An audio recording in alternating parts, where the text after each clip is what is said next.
Good morning, students. Today we will discuss the chapter The Midnight Visitor, written by Robert Arthur.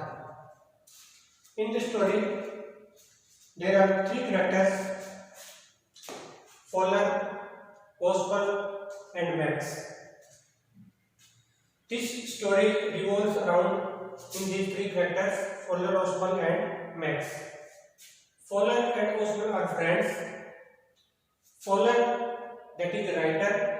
Oswald is a secret agent, and Max also is a secret agent. So in this story, there is a writer Fowler and two secret agents. Secret agents, you can say spy or spies. So in this story, when story starts, Mr. Oswald, that is a secret agent, is expecting to get a important file.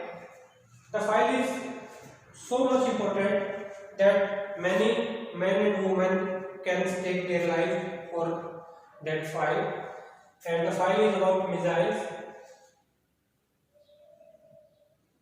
Let us start the summary of the story. The Midnight Visitor. Fowler visit Oswald. So Fowler is a writer. He wants to know about the life story of secret agent. So Oswald is his friend. So he wants to know the life of Oswald. He thought that the life of secret agent is mysterious. They have mysterious look. They work in darkness. They have a pistol in their hands, and physically they are fit. But when he saw Mr. Oswald, the description of a secret agent does not fit on Mr. Oswald. That is a secret agent. So let's start. When the story starts, Fowler visit Oswald. जब story start होती है तो faller जो कि writer है, वो ओसवल या किसी भी सीक्रेट एजेंट की लाइफ के बारे में जानना चाहता है. उसको एक बुक राइट करनी है जिसमें सीक्रेट एजेंट के बारे में वो लिख सके. तो उसके पहले माइंड के अंदर ये चीजें थी कि जो भी सीक्रेट एजेंट होते हैं, जो जासूस होते हैं, उनका जो लुक होता है वो नॉर्मल लुक नहीं होता, मिस्टीरियस लुक होता है, उनका रहस्यमय लुक होता है. वो अंधेरे में काम करते हैं, वो अपने हाथ में पिस्टल रखते हैं. कोई भी जो इंसान है उनसे डायरेक्ट मिल नहीं सकता. उनसे मिलने के लिए अपॉइंटमेंट लेनी पड़ती है. उन फिजिकली वो बड़े फिट होते हैं और एक्टिव भी होते हैं. लेकिन जब वो अपने फ्रेंड ओसवल्ड से फॉलर मिलता है तो ओसवल्ड को देखकर जो डिस्क्रिप्शन दिया गया था, उसके माइंड में था कि ऐसे ऐसे जासूस होते होंगे, ऐसा कुछ भी नहीं है. उस डिस्क्रिप्शन के ऊपर जो ओसवल्ड बिल्कुल फिट नहीं बैठता. क्यों? क्योंकि फिजिक के अगर बात करें तो ओसवल्ड का जो फिजिक था, he is sloppy and fat man. बड़ा मोटा आदमी था वो. काफी जो उसमें अगर हम फिजिक फिट की बात करें तो फिटनेस उसकी बिल्कुल अच्छी नहीं थी. काफी मोटा आदमी था और लेजी भी लग रहा था, एक्टिव भी नहीं लग रहा था ये. तो फॉलर को, ओसवल्ड को देखते ही फॉलर को ये लगा कि ये जो उसका जो फ्रेंड ओसवल्ड जो कि जासूस है, ये बिल्कुल फिट नहीं बैठता सीक्रेट एजेंट के लिए. सीक्रेट एजेंट ऐसा लगता ही नहीं बिल्कुल ये. तो ये दोनों फॉलर उसे मिलने जाता है. जब जाता है तो ओसवल्ड जो है वो किसी फ्रेंच होटल के अंदर उसने एक रूम ले रखा, फ्रेंच होटल में. और जो फ्रेंच होटल में रूम ले रखा वो होटल बहुत बढ़िया नहीं है, वो ग्लूमी सा होटल है और डर्टी सा माहौल है वहाँ. और उस होटल के किसी कॉर्नर के अंदर ओसवल्ड को एक रूम मिला और डर्टी से कॉर्नर के अंदर. तो वो दोनों बातें करते करते ओसवल्ड के रूम में जाते हैं. तो उस रात ओसवल्ड के पास एक सीक्रेट फाइल, यानी कि एक इम्पोर्टेंट फाइल आने वाली है. और वो जो फाइल है वो मिसाइल के बारे में है. और वो फाइल इतनी इम्पोर्टेंट है कि मैन एंड वुमन उसके लिए अपनी लाइफ को स्टेक कर सकते हैं. इतनी इम्पोर्टेंट फाइल है. तो ये दोनों बातें करते करते अपने रूम के अंदर जाते हैं. And when they reach at the room, Fowler unlock the door. Oswald unlock the door. Oswald अपने रूम को अनलॉक करता है और पहले गेस्ट को अंदर आने देता है. गेस्ट कौन उनका? फॉलर है. और जैसे ही गेस्ट और होस्ट दोनों रूम के अंदर आ चुके होते हैं, ओसवल्ड क्या करता है, जो गेट है उसको लॉक वापस गेट को बंद कर देता है और स्विच ऑन द लाइट, और जैसे ही लाइट रूम पे आती है तो फॉलर देखता है कि उनके रूम के अंदर ऑलरेडी एक आदमी पहले से खड़ा हुआ था, और वो जो आदमी खड़ा हुआ था वो कौन था? मैक्स। उनके लॉक्ड रूम के अंदर मैक्स खड़ा हुआ था, और जो आदमी बिना परमिशन के अंदर आए उसको हम बोलते हैं इसके अंदर इंट्रूडर। इंट्रूडर होता है घुसपैठिया। तो इंट्रूडर पहले ही खड़ा हुआ था इनके मैक्स के रूप में, और जो मैक्स के रूप में इंट्रूडर वहां खड़ा था उसके हाथ में एक पिस्टल थी, तो वो हाथ के अंदर पिस्टल लेके खड़ा था, और पिस्टल उसने फॉलर और हॉस्पिटल के ऊपर पॉइंट करके रखी हुई थी पहले ही। तो जैसे वो अंदर आते हैं, आपको बता दिया गया कि दोनों बातें करते हुए अंदर रूम के अंदर आते हैं। अंदर आने के बाद में जब वो रूम को अनलॉक करते हैं तो an intruder in hospital room, तो उनके रूम के अंदर क्या मिलता है? एक इंट्रूडर जो कौन है? मैक्स है। और मैक्स कौन है? Max also is a secret agent और स्पाई, एक जासूस है मैक्स भी। वो उसके हॉस्पिटल के रूम में पहले ही खड़ा था, उसके हाथ में एक पिस्टल थी। उसके बाद में उससे जब बातें होती है, मैक्स उसको थ्रेट करता है, उसको धमकाता है, उसको डराने की कोशिश करता है, हॉस्पिटल और फॉलर दोनों को। उसके हाथ में पिस्टल और पिस्टल उसने उसके ऊपर तार रखी है, पॉइंट कर रखी है। तो वो उसको थ्रेट करता है कि आपके पास, पहले तो उससे पूछता है कि आप किस लिए आए हो यहाँ और आपको क्या काम है। तो मैक्स कहता है कि जो रिपोर्ट यानी कि जो इम्पोर्टेंट फाइल आपके पास आज रात आने वाली है, मैं उस फाइल को आपसे लेने के लिए आया हूँ, फोर्सफुली मैं आपको उस फाइल से लेके जाऊंगा। वो फाइल मुझे चाहिए, किसी भी कीमत के ऊपर चाहिए, चाहे मुझे आपको वो मार के ले जाने पड़े। वो मैं फाइल लेने के लिए आया हूँ, इम्पोर्टेंट फाइल आज रात आपके पास आने वाली है। तो उसके बाद ओस्वेल क्या करता है? ओस्वेल बिल्कुल भी पैनिक नहीं होता, घबराता नहीं। वो क्या करता है? थर्ड लाइन के अंदर देखें, ओस्वेल प्लेज ए ट्रिक, वो ट्रिक यानी कि वो एक चाल खेलता है। ओस्वेल जो है, जो कि जासूस है, वो एक चाल खेलता है उस मैक्स को, मैक्स के लिए गेट रिड पाने के लिए उसको एक चाल खेलता है। तो ओस्वेल क्या चाल खेलता है कि वो कहता है कि आप जो है ना, मेरा जो रूम है उसकी जो बालकनी है साइड में, और बालकनी से होते हुए मेरे रूम की जो विंडो है, जो खिड़की है, उससे आप अंदर आए हो। और होटल मैनेजमेंट से मैंने पहले भी बात की थी, 1 मंथ पहले भी एक आदमी मेरे खिड़की से बालकनी के थ्रू मेरे खिड़की के अंदर से रूम के अंदर दाखिल हो चुका था 1 महीने पहले। तब होटल मैनेजमेंट ने मुझसे कहा था, मुझे प्रॉमिस किया था कि मैं उसको ब्लॉक करवा दूंगा बालकनी को, लेकिन एक्चुअली में ऐसा हुआ नहीं। 1 महीने बाद भी आज ये सेकंड टाइम हुआ है कि आप मेरे रूम में बालकनी के थ्रू आए हो। तो बालकनी का क्या है, और बालकनी वाला जो सीन है वो मोस्ट इम्पोर्टेंट है इस चैप्टर के अंदर। वो कहता है कि ओस्वेल कहता है कि जैसे ये ओस्वेल का रूम है और ये कोई नेक्स्ट रूम है उसके पास, तो ये 2 रूम है, और ये ओस्वेल के रूम की ये वाली विंडो है, ये खिड़की है ओस्वेल के रूम की, और ये जो नेक्स्ट रूम है इसके यहाँ बालकनी है। ये बालकनी जो इसके रूम में नहीं है, नेक्स्ट रूम है, वो बाहर की ओर निकली हुई है, इस विंडो के बिल्कुल नीचे तक आई हुई है बालकनी। इसको समझने की कोशिश करना, क्योंकि ये मेन जो सीन है स्टोरी का। ये नेक्स्ट रूम के पास है बालकनी, छज्जा जिसको आप कह सकते हो, और ये कहाँ तक बढ़ा हुआ है? इसकी विंडो तक बढ़ा हुआ है, यहाँ तक, इसकी विंडो के नीचे तक है।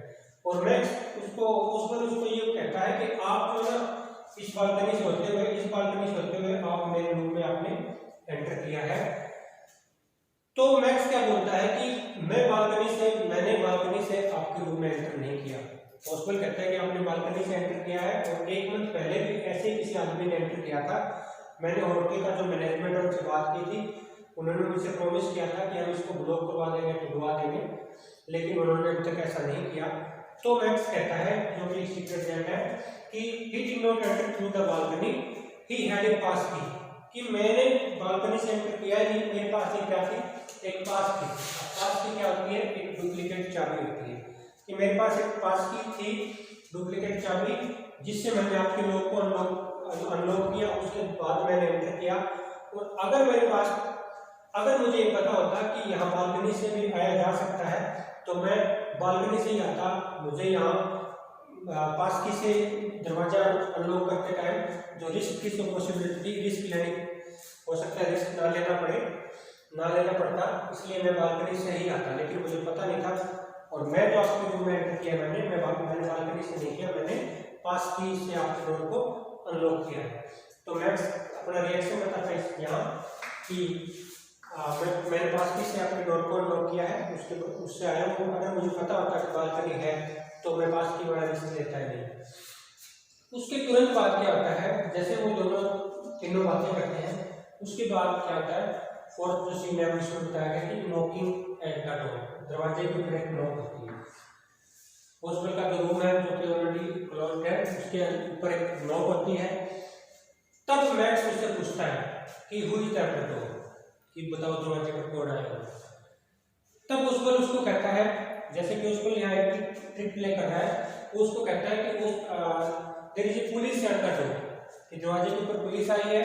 एंड मैंने उन पुलिस वालों को कह रखा था क्योंकि जो सीक्रेट फाइल मेरे पास, इंपॉर्टेंट फाइल मेरे पास आने वाली है, वो फाइल इंपॉर्टेंट ज़्यादा है, इसलिए आप मुझे टाइम टू टाइम चेक करते रहना।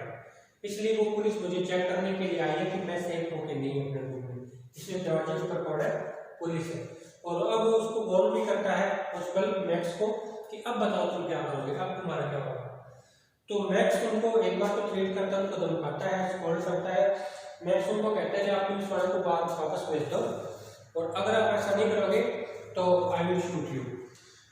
लेकिन हॉस्पिटल जो है उससे बिल्कुल भी नहीं घबराता। थोड़ी देर बाद में क्या होता है, ये जो नॉकिंग है वो लाउड हो जाती है और ज़्यादा तेज होती है। तो हॉस्पिटल उसको कहता है कि आप अपने आप को सरेंडर कर दो और अपने आप को पुलिस के हवाले कर दो, नहीं तो ये जो पुलिस वाले हैं ये या तो इस गेट को तोड़ के आ जाएंगे या किसी और अनदर वैसे इस रूम के अंदर दाखिल हो जाएंगे, और फिर आपका जो अरेस्ट होना जरूरी है। लेकिन मैक्स उस बात को नहीं मानता, वो फोर्स करता है कि तुम बाहर भेज दो, और हॉस्पिटल उसको फोर्स करता है कि आप यहाँ से चले जाओ किसी भी रास्ते से, या फिर अपने आप को सरेंडर करो। उसके बाद में क्या होता है, मैक्स को कोई भी रास्ता निकलने का नजर नहीं आता, क्योंकि जो मैन गेट है उसके ऊपर पुलिस खड़ी है, और एक ही रास्ता नजर आता है, कौन सा, बालकनी वाला। तो वो क्या सोचता है कि मैं यहाँ से जाके विंडो के थ्रू जाके इस बालकनी के ऊपर खड़ा हो जाऊंगा, और जैसे ये पुलिस चली जाएगी तो मैं वापस हॉस्पिटल के या कॉलेज के रूम में आ जाऊंगा। तो वो क्या काम करता है, मुंह तो अपना इस साइड रखता है रूम के अंदर वाले साइड, और अपने जो पैर है वो बालकनी के ऊपर लाने की कोशिश करता है, और यहाँ लटका हुआ हैंग हो जाता है यहाँ इसके अंदर, और मुंह उसका इस साइड है, और पिस्टल जो है उसने पॉइंट कर रखी है, और उनको इशारे कर रहा है कि आप इसको वापस भेज दो। लेकिन कभी क्या होता है कि जो डोर का जो नोक होती है डोर की, वो टर्न होती है, जो दरवाजा है उसकी जो नोक है वो टर्न होती है, वो घूमता है, दरवाजा खुलने वाला जो हैंडल है वो घूमता है, अंदर से दिखाई देता है। तो जैसे वो घूमता है तो उसके बाद में मैक्स और ज़्यादा घबरा जाता है, और मैक्स अपनी जो दोनों टांगें को नीचे की ओर हैंग कर लेता है, और उसकी बॉडी स्टिल यहीं तक है। उसके बाद में और ज़्यादा वो दरवाजा खुलने की आवाज़ आती है, तो मैक्स एकदम क्या करता है, इस बालकनी के ऊपर जंप कर देता है, इस बालकनी के ऊपर जंप कर देता है।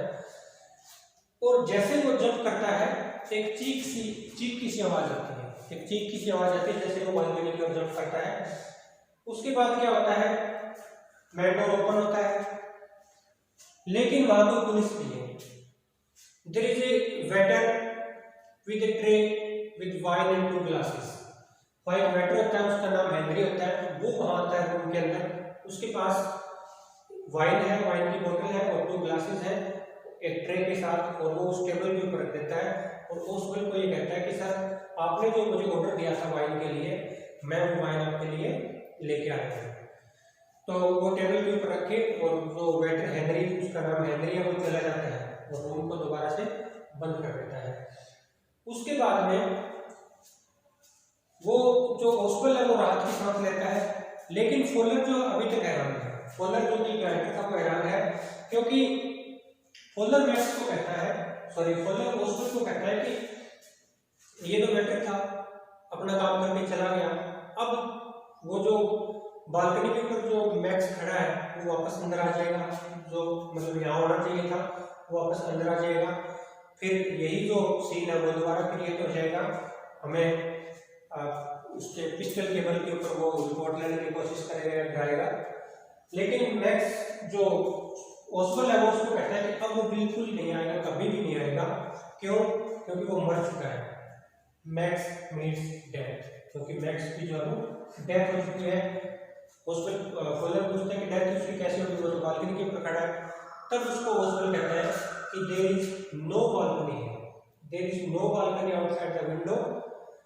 अगर बालकनी में इट मीन्स जब उसने ऊपर से जंप किया उसका मुंह अंदर वाली साइड था, उसके जो पैर थे वो नीचे लटक रहे थे, हैंड थे। जब उसने जंप किया तो वो कहाँ गिरा, नीचे ग्राउंड के ऊपर आके गिरा, और जब ग्राउंड के ऊपर आके गिरा तभी तो उसके मुंह से चीख निकली थी। तब वो कहता है कि अब वो बिल्कुल नहीं आएगा क्योंकि वो मर चुका है, मैक्स नीड्स इज डेड, क्योंकि वो मर चुका है because there is no balcony outside the window, कोई बालकनी है ही नहीं।